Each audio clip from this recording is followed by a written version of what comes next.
Hi friends. ஒரு small shop வச்சு ஒரு 30 to 35,000 சேலரி எப்படி கிரியேட் பண்ணுறது, நம்மளோட ஏர்னிங்ஸ் நம்ம ஒரு ஓனராக இருந்து எப்படி கிரியேட் பண்ணுறது அப்படிங்கிறத பற்றி அந்த வீடியோ சொல்ல போகிறேன். வீடியோ உங்களுக்கு பிடிச்சிருந்துச்சுன்னா நம்ம சேனலை சப்ஸ்கிரைப் பண்ணிக்கிறேங்க.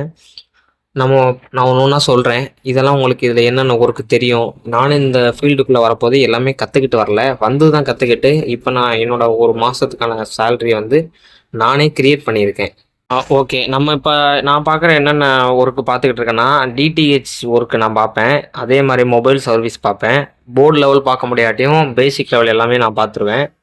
3வது பார்த்தீங்கன்னா, ஆன்லைன் ஒர்க் ஒரு 90% என்னால எல்லா ஒர்க்கும் பண்ணிற முடியும். அதே மாரி பண்ணிடுவேன். அதே மாரி பார்த்தீங்கன்னா, என்னால ஒரு கொஞ்சம் அமௌண்ட்டுக்கு மொபைல் ஃபோன் அக்சஸரீஸு, இந்த டிடிஹெச் அக்சஸரீஸ் இதெல்லாம் நான் உள்ள இன்வால்வ் பண்ணி வச்சிருக்கேன்.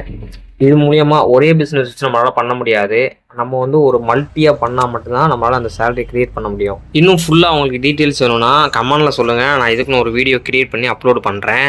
நான் மேலே காமிச்சிருக்கிறது என்னோட ஷாப்பு.